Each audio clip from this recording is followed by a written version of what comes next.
Hello, Aditi. Welcome to our podcast. Please take me through your journey and why did you even decide to get into this line of, personality development? So I said, yes, I would like to give it a try if that can help me improve my memory. So I went for a seminar, and that was a turning point in my life. Kudos to you. And you've changed many lives as I'm still learning. I'm still learning. I keep learning. But because you're emotionally attached to that, right? Your emotions have been hurt because of that, for that person or that event. Because your emotions are involved, you tend to repeat it again in your mind. Because our attention is stronger at that time. Meditation, I would say, it is very, very important to develop better focus. In meditation, we take one thought and we try to settle our mind in that particular thought, and we try to experience that.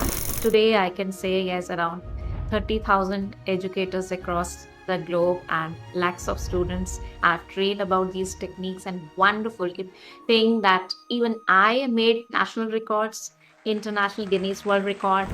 In fact, research tells us that the more you remember, the more you can remember. Namaskaram, everyone. Welcome to CLTV Podcast. Today, we are thrilled to have extraordinary Aditi Singhal with us. She is a world renowned memory trainer, author, motivational speaker, and Vedic Maths expert. With achievements like Guinness World Records and 3 national records in India, Aditi has empowered countless individuals to supercharge their memory and learning abilities. Have you ever felt frustrated by forgetting names, tasks, or important details? Aditi's transformative memory techniques will help you recall information effortlessly, learn things faster, boost your confidence. This is what Aditi can offer you. She is also the author of Memory Superpowers and hosts online sessions. Details are in the video description. Please go through them. Don't miss the chance to unlock your mind's potential and bid farewell to the memory struggles. Please like, share, subscribe, and comment your opinions so that we can get more wonderful guests onto the show. Thank you so much. Enjoy the podcast. Hello, Aditi. Welcome to our podcast. Hello, Shashank. Thank you for inviting me on this podcast.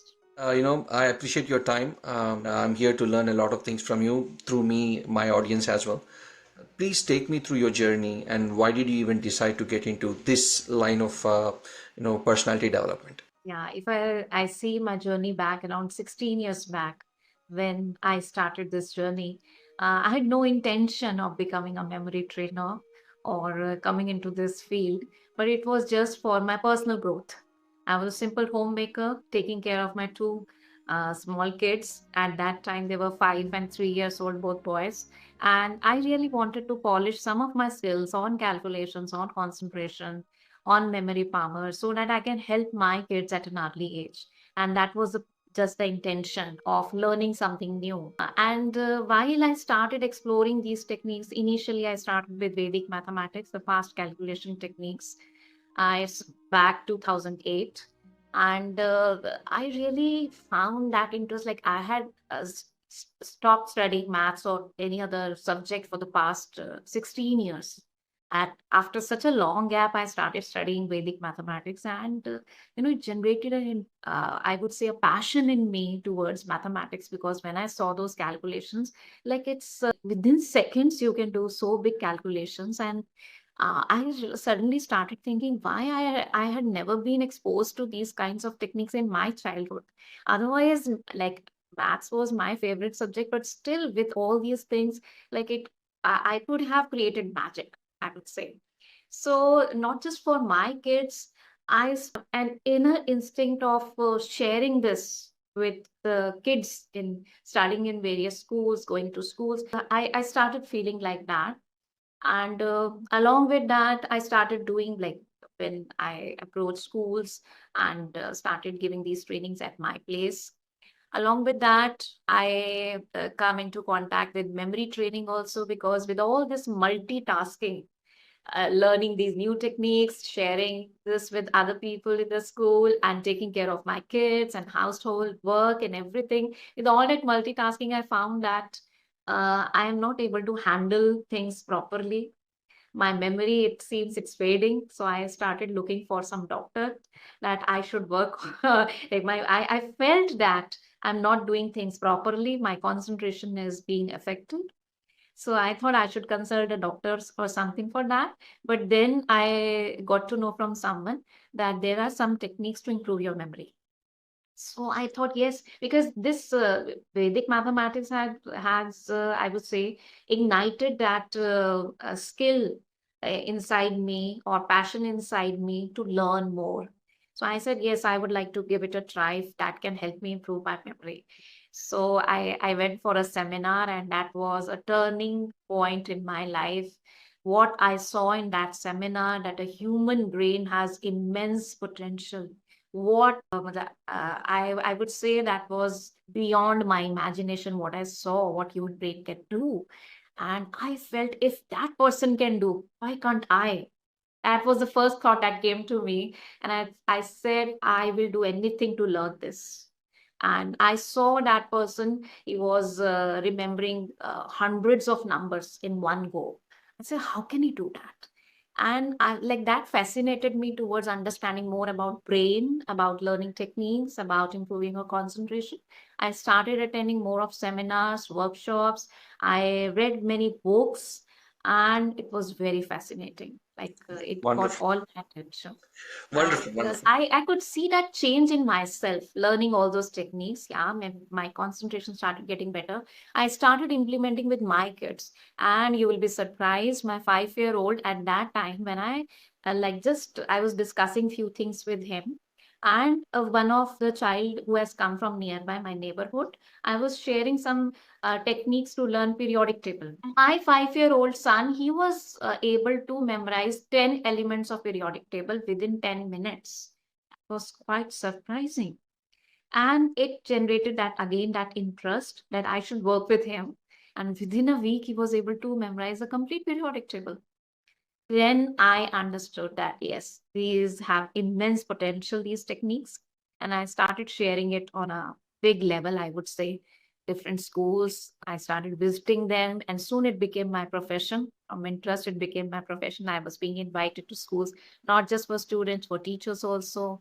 And then today, I can say, yes, around 30,000 educators across the globe and lakhs of students have trained about these techniques, and wonderful thing that even I made national records, international Guinness World Record, and my students, many of my students are national record and international record holders after learning these techniques. So you can just imagine, wow, how wonderful these techniques are and what you can do, how much potential of your brain you can actually work on Activate. through.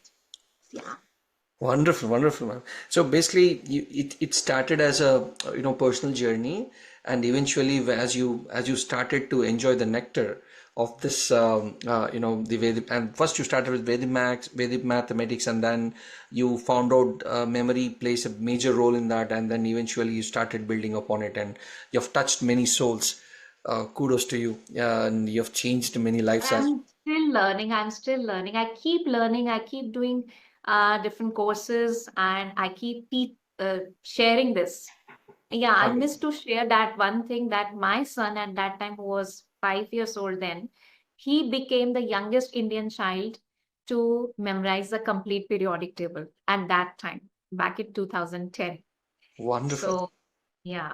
That's amazing. So somehow you tapped onto this superpower of memory enhancement. I would want to dig deeper into it, but before we go there, so because you had your own journey, right? From trying to understand Vedic mathematics, and then you discovering the how does memory help you in what do you say, in attaining great levels, great heights in Vedic mathematics. Then you started working on memory, right? So what do you think are the challenges which normal persons who didn't even tap into that superpower of human mind?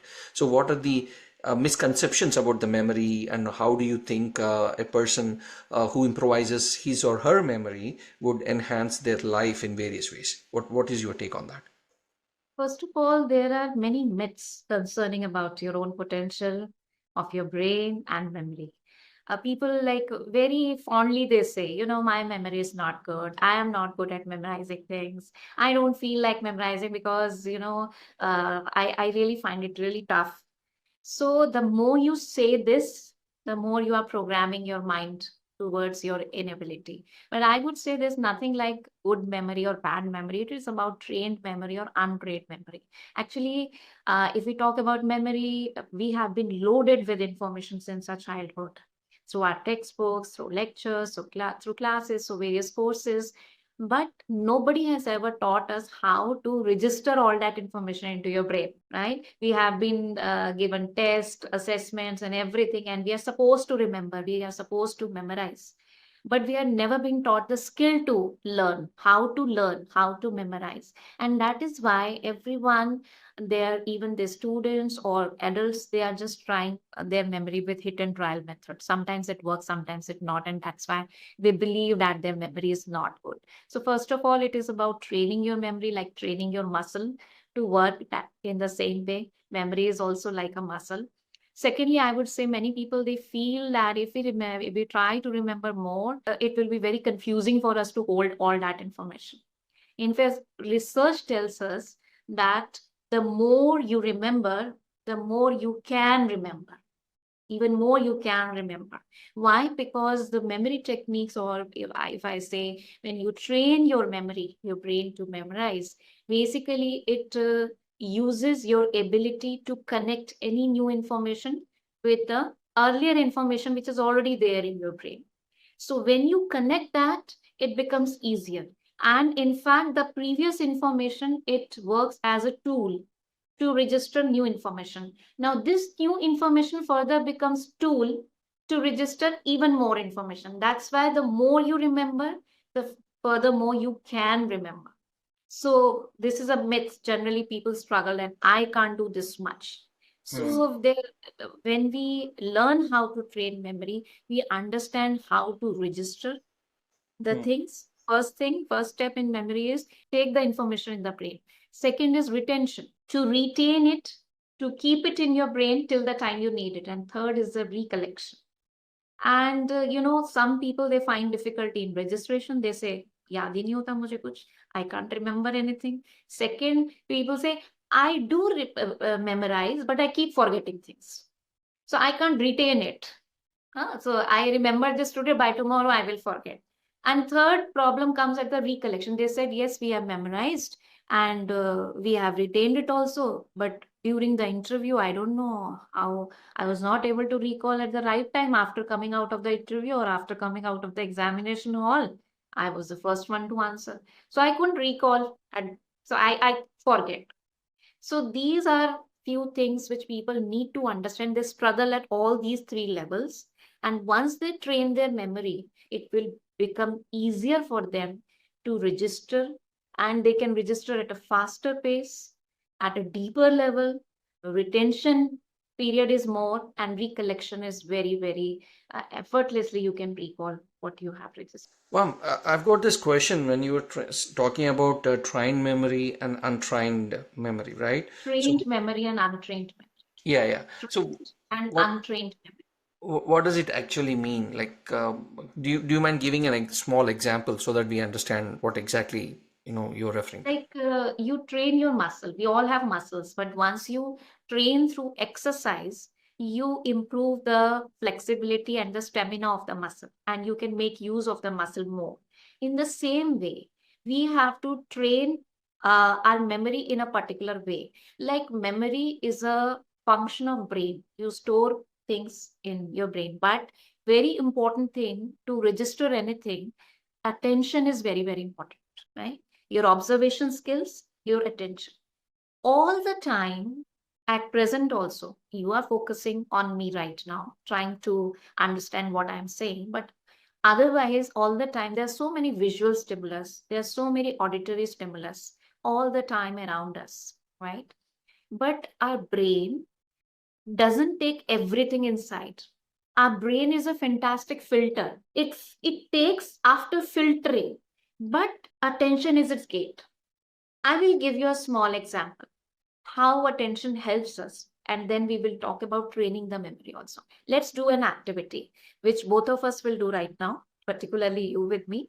And those who are listening to this podcast, they may also try it.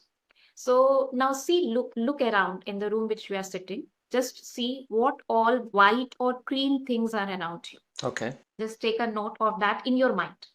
Okay. All white or cream things. It may be something on your laptop. It may be the curtains or the wall color or small details. Just have a look. Okay. Yes, I Close your made a eyes. note of it. Yeah, yeah. Now, close your eyes now. Okay. And now in your mind, try to recall what things that you can see. Don't close your eyes. Don't open. Just Okay, think sorry. in your mind. Just think in your mind what all black can you see in your room. Just don't open your eyes. All black things. No, because I just observed the white. I didn't observe. No, still think about it. Acha, okay, you open your eyes. Okay. Now look around and now see the black things. Right in front of me, I have my monitor. The floor you are wearing, that's black in color. Oh yeah. Didn't even look at it. Your hair black in color, my hair black in color. And when you see things around you, you will find more black. Correct. Right? Correct. But just few seconds before when I asked you to look around, so all those black stimulus were also there. But Yes. you could register only things in white because you programmed your mind in a way, your attention was on the white, correct? Correct. Yeah. So, brain is a fantastic filter, but attention is its gate. Whatever you choose to pay attention on, only that enters your brain and gets registered. So, attention is a very important thing, first of all. So, most of the time, what happens? We don't pay attention. We don't pay attention to so many things, and then we say, my memory is weak. Attention helps us to stick that information.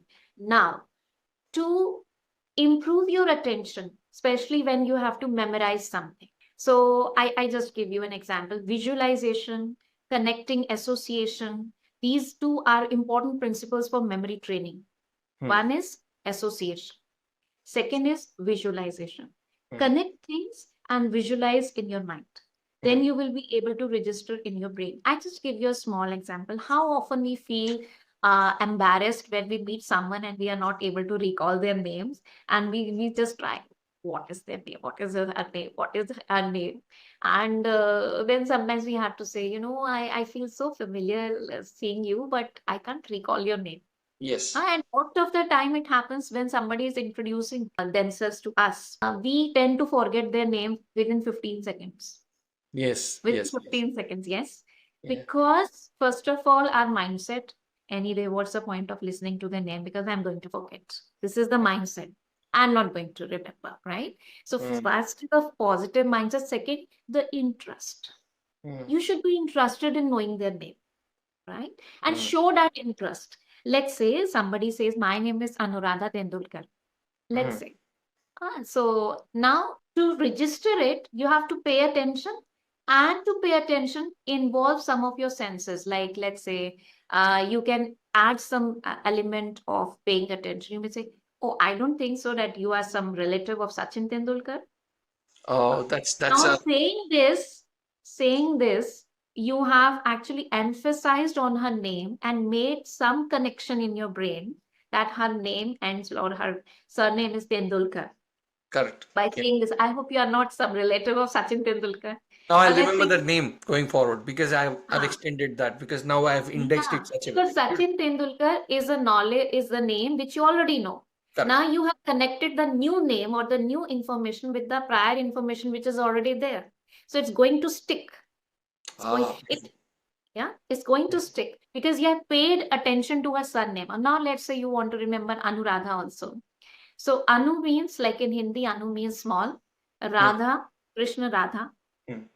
Right? So, okay, your name is so beautiful. It has a beautiful meaning to it. You are like little sister of Radha. Wow. Yeah. So what you did, you associated while creating some vision of Sachin Tendulkar, Radha, right? So both of the faculties that you use, both of the techniques that you used, association, you associated them with somebody and you visualized also. So that helps to improve your attention towards listening to their name, and that gets registered. And why you are conversing with them. I would say that if you can repeat her name within 5 minutes, two, three times, yeah, Anuradha, I feel like, yeah, Anuradha. So it will stay with you. Yeah. Okay, now whatever you're saying, I'm listening in the other way around. No, that's a beautiful way how you've mentioned. Now I follow this technique. That was my next question. Give me some technique to remember names, and thank you for reading my mind. So now let's say I'll give you another thing. If I want to get established myself, let's say I go to a business meeting. All right, I'm meeting. For example, I am a startup founder and I go to an investment meeting. I've got a lot of angel investors. I've got a lot of people who are ready to put money in my company or other companies as well. But to make sure they remember me, what do you think I should do? Like in the same example, can I say, let's say, if my name is Shashank, how do I put my, how do I make sure that they remember my name? Like, do you mind giving me that kind of perspective from the other side? Okay. What is the meaning of your name? Moon. It's Shashank means moon actually. What? Moon. Moon. Yeah. Okay. Uh, Chandrama. Yeah. Chandrama.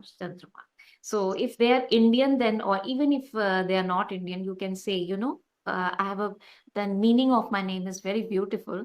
That is moon. You see that coolness, and I connect that coolness with me, that serene and coolness. I see that in my nature. So, hi, I'm Shashank, and the meaning of my name is moon, which you see daily. I don't think so. Next time when you will see moon, you will remember me. That's a bomb. Thank you. That's that. Otherwise, like Yeah. you can think of something else also. I got it. So in Western world, we have this movie called Shashank's Redemption. Usually, I mentioned that movie, but the problem with that is that's basically a very sad movie, but it's a beautiful movie. People tend to like the Western world, and whomever I interact who are not from Indian origin, they remember me from that movie. So I So what you can say, my name is Shashank, but my the movie that you saw there, that is not named after me, though it's the same. yeah, that's cool. Thank you. Amazing, So amazing. again, Yeah, you please. have to see the people whom you are talking to, what they can associate things with. Correct. I understood. Beautiful, man. That's amazing. So take me through granularity of this. Take me through the science of memory holding. I liked it when you said, let's say, if I know cricket, obviously I would know Sachin Tendulkar.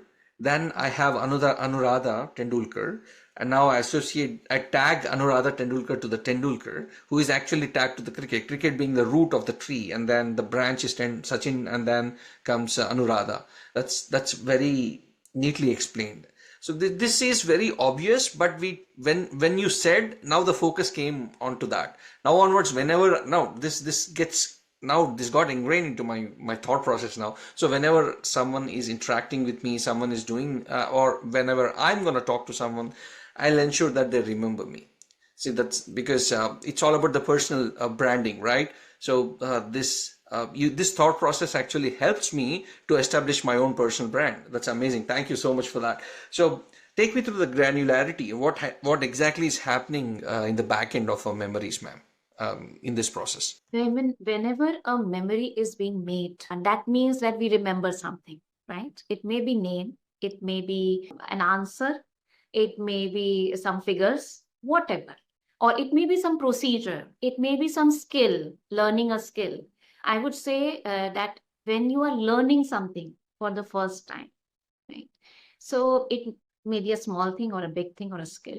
So that get registered in your brain in the form of neural networks. Okay, I just give you an example with a skill. Let's say a mother is teaching a child how to hold a spoon and take it to your mouth. She has given curd or something in the spoon, and she is helping the child to lift his hand like this, hold the spoon in his hand, and then taking it to the mouth. So she is helping the child to do initially once or twice or thrice. Then she asks the child to do it yourself. So the child with like not with so much of perfection, but he will try to copy the same thing, repeat the same thing, and with some spilling or something, but he will manage. After 3, 4, 10 times, he will do. Now, today, we as adults can do this effortlessly. We don't even have to think that we are picking up the spoon and taking something and taking it to the mouth, right? So, but when the first learning was taking place and the mother was holding the spoon, so what happens? Set of some neurons. Neurons means the brain cells. They get fired together. And this procedure of taking the this hand towards the mouth, it fires a set of neurons, and that procedure corresponds to a pathway. It creates a pathway in the brain.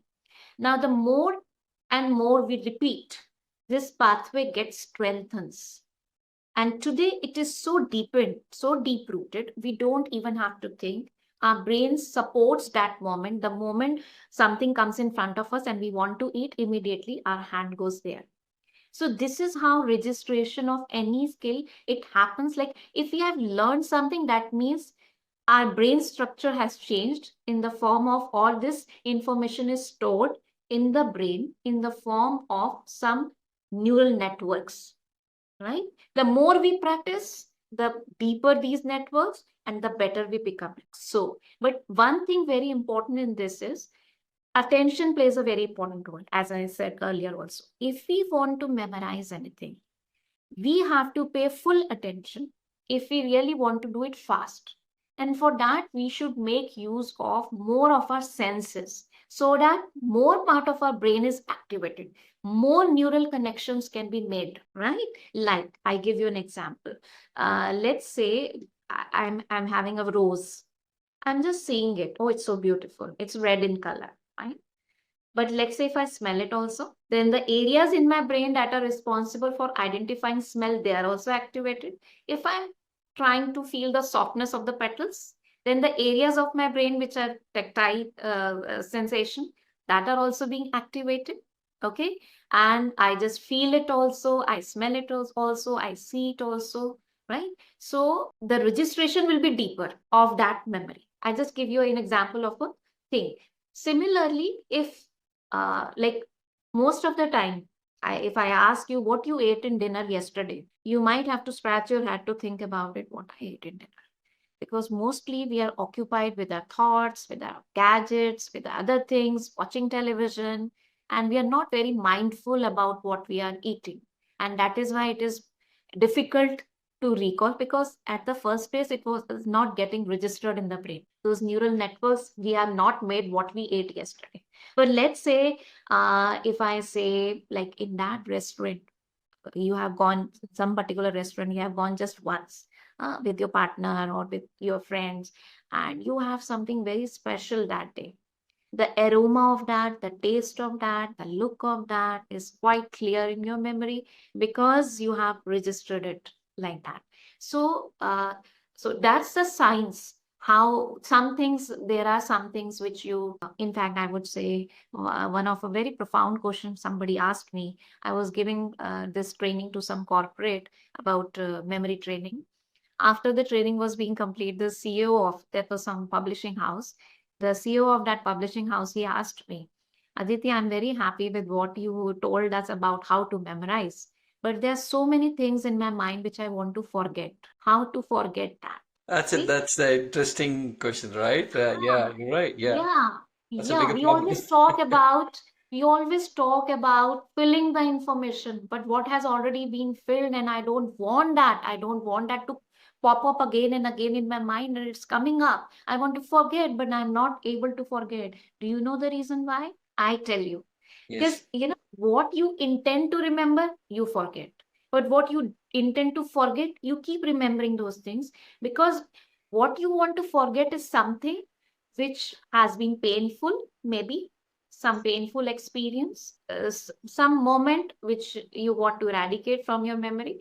But because you're emotionally attached to that, right? Your emotions have been hurt because of that, for that person or that event. So when it, because your emotions are involved, you tend to repeat it again in your mind.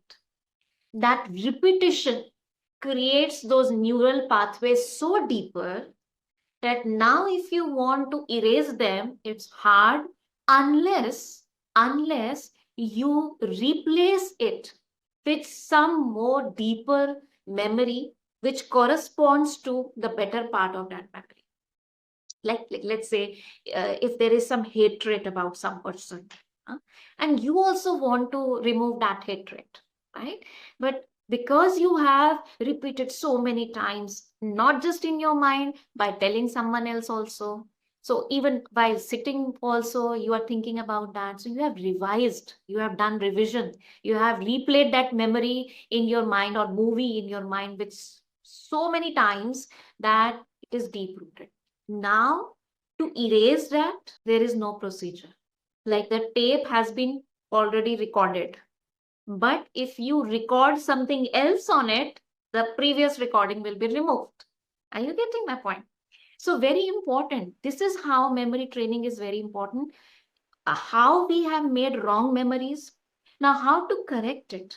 Now, obviously, for this, a positive mindset is important, positive self talk is important, a different perspective is important. Now that has been done, that is past. Now, if I really want to flourish, if I really want to get rid of all these things, I have to make new memories, right? New memories and something positive about that person. And I have to think about it again and again and again and again so that that recording get replaced by this new recording. I have to record something else. And their visualization takes place, helps. Yeah.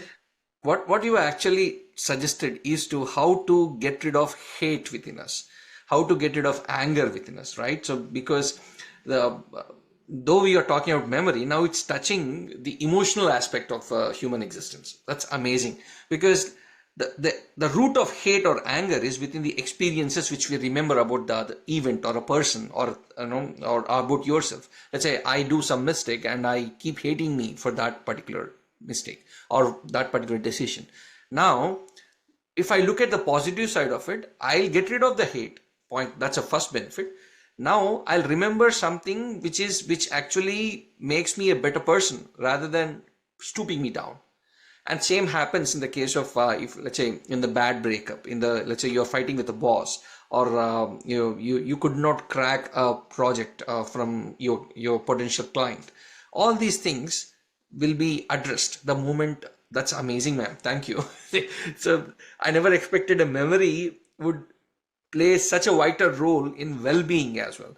So it's a holistic, the idea of the moment I focus on the memory, we are kind of touching every aspects of our existence. Oh, beautiful. Pertaining to this, I've got one tangential question here, because you mentioned about focus, which we are focusing, let's say, if to remember something, right? So what is the difference between understanding of that event and focusing on that event? Do you think for me to remember anything, do I have to understand it, or do I have to just focus on it? What is the difference between both? Yeah, first of all, I should have the right knowledge about that scene. First of all, what I like, this is, I would say, some spiritual aspects will come into this, because we are talking about emotions. Our emotions are hurt. We have to replace it with some happy emotions. And first of all, I have to take this right that this is in my hand, right? I got hurt. That was all because of me only. Why? Action, what other person did. They may have said some wrong words to me or whatever, some argument with boss, or somebody betrayed me or breakup, something, whatever happened. They did something, fine. But I didn't get hurt because of what they did. I got hurt because what they did about that, what I thought, my thought, right? That hurt me, or that caused that hurt, right? So, spirituality helps us to keep our attention on the right things. Like how I see spirituality as one of the, I would say, the best lesson I have taken from spirituality is training your attention, what to pay attention on and what not to pay, right? There are two things. One, you can control things which are not in your control. Okay. There are always two things which are in your control, things which are not in your control. So, temperature, weather, other people's opinions, their words, their behavior, their habits, their sanskars, not in your control. Okay. What they might say all of a sudden, not in your control. Correct? Boss opinion, other people opinion, not in your control. But my response, my thoughts, my feelings, my responses, what I think, what I need to behave, how I need to behave, what I need to pay attention to, that is all in my control. So intelligence is, this is called emotional intelligence. Huh? Emotional intelligence is, or I would rather say spiritual intelligence is, to pay attention on things which are in your control so that you feel in control in that situation.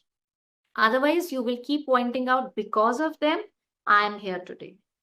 Because of what they did to me, my life is like this. Now it's better to take charge of your life, and for that take charge of your thoughts, because whatever you think in that situation will decide whether you will feel hurt or you can protect yourself.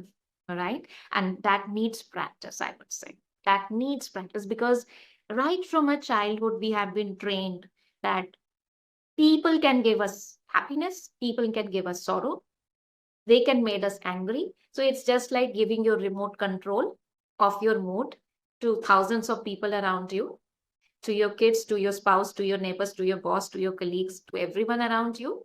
And they can switch on, they can switch off. If they say good things, we are on the seventh cloud. And if they say bad things, then we are drowned like anything, right? So spirituality tells us, take the remote control in your hand, be the master of your mind, right? Know yourself, know your strengths.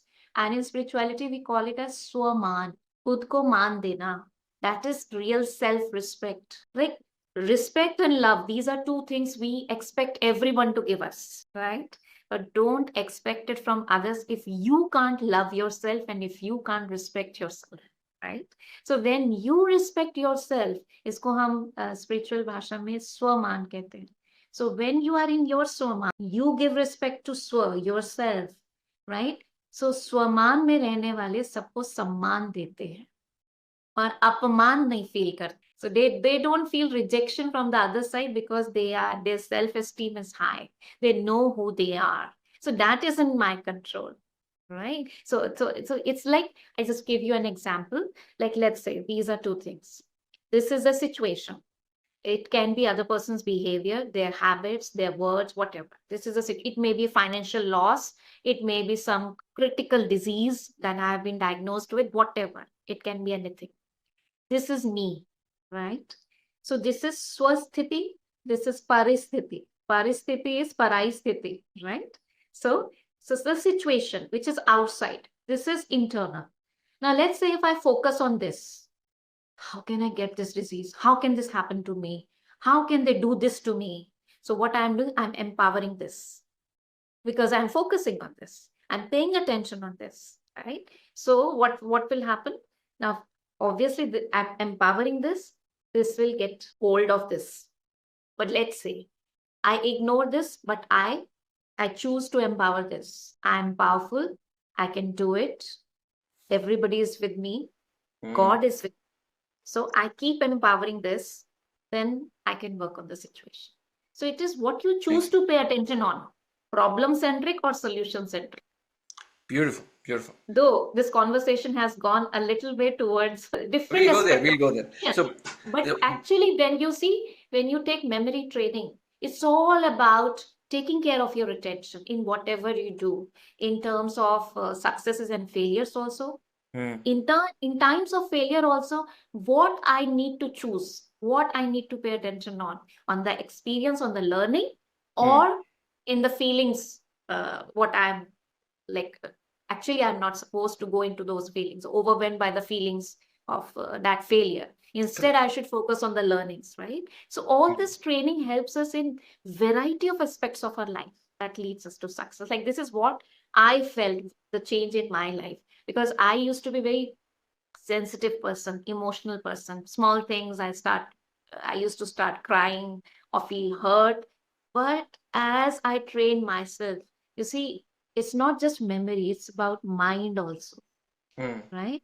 Train your mind also, because when we talk about spirituality, it's more about our mental faculties also. So when we train them, we understand, yes, There's a lot more to work on yourself. So, how did you like? Okay, let me get into the training aspect of yours, Aditi ji. So, how many corporate trainings have you taken? Like, how do you do you also provide online trainings for people from other parts of the world, not who are Yeah. not just in India? Yeah. We do offline as well as online trainings. So I have given, if you talk about corporate, so I have given to people of banks and publishing houses and some various, I would say, to sale also.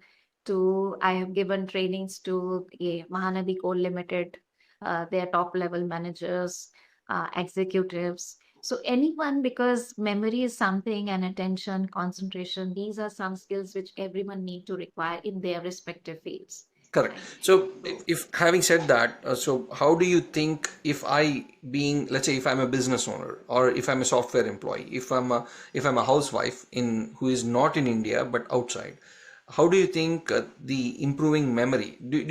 Let's pick up one example. Let's say if I'm a business owner, let's say if I'm a real estate agent, and how do you think enhancing my memory in my field of being a real estate agent would get me more sales done, get me more clients. Do you mind putting that in a quick example, please? see, everybody has their own field, right? I don't know much about this particular field, but the techniques that we learn in memory, that helps you to definitely have a broader aspect to understand your particular field and implement those memory techniques, which maybe to remember the The deal clients. or to the clients, Yeah. the requirements, right? So definitely, Mhm. when you train your brain like that, you implement in every field, right? Like I tell you, see, the concept of memory is same for everyone because we memorize in the same way, whether it be a child or a professional, a student or a doctor or doing some other profession. The laws of memory remain the same. Is association, visualization, it's the same. But the application may vary from person to person. Like I tell you, the technique which is useful for numbers, let's say, so if a child is memorizing history dates, or the child is doing chemistry periodic table, or a businessman is using it for some numbers or facts that he want to remember, the technique will remain the same. But Mhm. the application may vary from person to person. Or even if I have to remember my lipstick shade, that also consists of numbers, right? Or a passcode or a mobile number. So the technique remains the same, but where you apply it, that all depends on you, right? Beautiful. Yeah. So one Like I just someone. give you small example Yeah, yeah, please. of memory also, like how it helps. Because I listened to one interview of Elon Musk. He Mhm. said that the best thing if you really want to work on yourself is to read as many books as you can. He used to read 10 hours on a daily basis to gain knowledge. Finally, he became CEO of Tesla and SpaceX and what all he's doing, you all know. Similarly, Bill Gates also, he used to read 50 books in a year, Yeah. right? But like you can get the experience of a lifetime of a person in one book, in 1 week or 2 days, maybe, if you're good at reading. But reading alone is not important. Important is that knowledge, but that will be with you only if you can remember what you have read. So Elon Musk also said that make it relevant for yourself. Do some connect it with your life, right? What is the relevance of that information with your life? Do visualizations with that, right? I just give you a very, very simple example which everyone can relate to. Let's say I have to remember a country and capital, which anybody has to do. It may be a child, it may be a student appearing for competitive exam, for IAS exam, or it may be a person like you and me who wants to travel abroad or maybe wanting to know more about the globe and the countries and capitals, right? So let's say if I start giving you some names, the capital is, this country is Bulgaria, the capital is Sofia, and the country is Barbados, and the capital is Bridgetown, or the country is Australia and the capital is Canberra, or Switzerland and the capital is Bern. And if I continue like that, it will be difficult for you, right? Because you might be thinking like, yeah, I have heard a few names, but Then how to visualize, like had you said Agra, so I would have visualized Taj Mahal.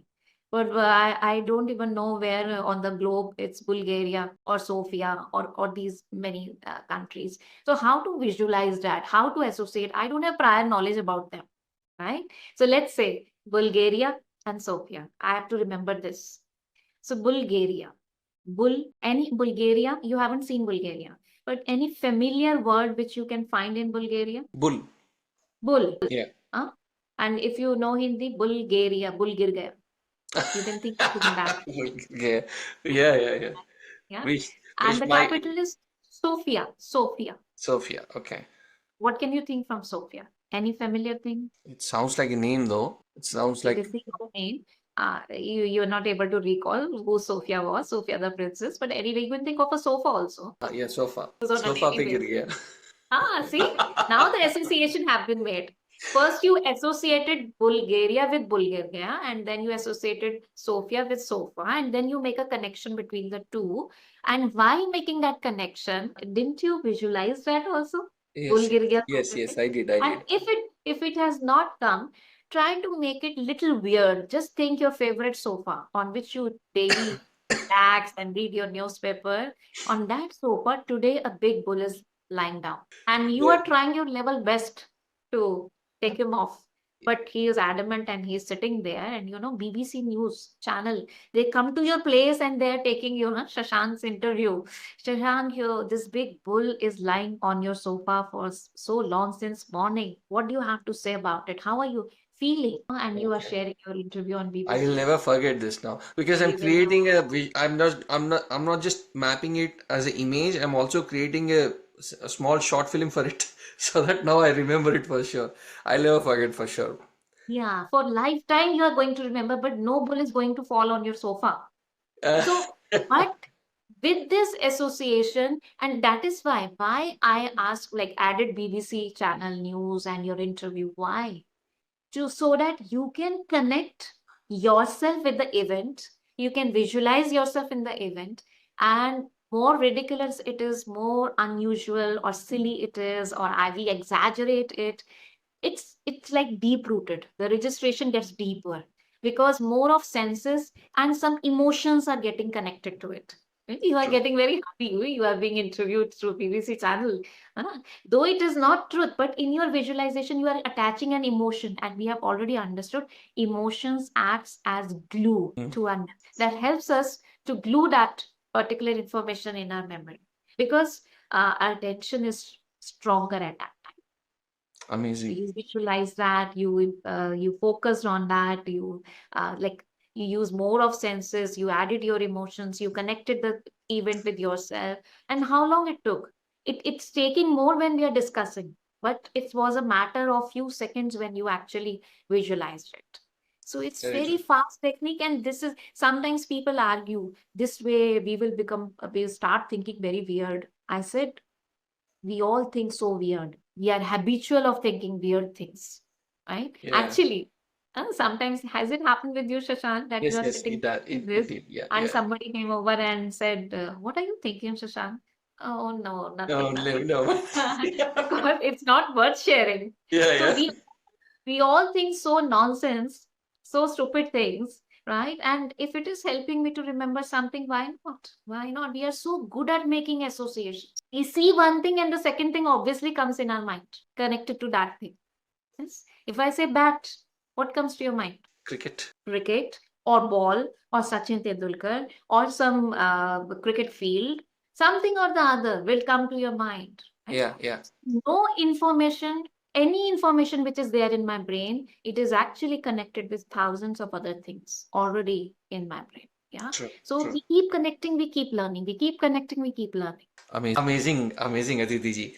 I've learned a great deal of information today. So, do you mind telling me 5 tips for me, which I can easily follow to have a better memory?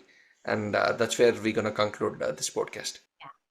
Yeah. First of all, whatever you want to memorize, find some relevance in that. Take interest in that, right? Because you want to put it in your memory. So take interest in that, pay full attention to it. And for that, use your as many senses as you can. So that is one point. Try to visualize, because our brain stored things in the form of images, right? So try to visualize. The third thing is add emotions to it, because emotions act as like a glue. It helps information stick to the brain. So and that is why, like, we the first job we did, or when we moved to our house, when the first time I drove the I rode the bicycle or the bike, all these memories are clear in our mind. So attach some emotion to it, then make it little weird, as in all the examples we have seen. Make it a little weird. And definitely meditation, I would say, it is very, very important to develop better focus. Meditation is, I would say, it is attention training, right? Because in meditation we take one thought and we try to settle our mind in that particular thought, and we try to experience that. So, in a way, when we practice this, the byproduct, I would say, that in every field, whatever you do, whatever you pay attention on, your attention span becomes better. So, meditation, or do everything mindfully. Mindfulness is important, even if you are eating your food. So while you are taking that bite, so the aroma of that, the texture of that, how hot or cold it is, the flavor of that. So involve your senses in that. So this practice will really help you to improve your attention and better retention of the things that you want to memorize. Amazing. So I'll just summarize it. So involving our senses so that we have a proper indexing done, and visualizing the object, as you mentioned the example of Bulgaria and Bulgaria bull sofa pe gir gaya. It's a nice example. Adding emotions to anything which you want to remember, because emotions will get that memory deeply rooted, and making some weird story about the whole thing, so that it gets reinforced with the sense of it becomes a nice package. And making sure that you meditate on whole of the thing, meditate in the sense, give it utmost importance at that particular point of time, so that it gets ingrained into your consciousness. Thank you so much, Atiti ji. This was a wonderful discussion. Thank you so much, Ashant, for inviting me in this podcast and for having such wonderful conversation. Thank you so much. Thank you so much, Atiti ji.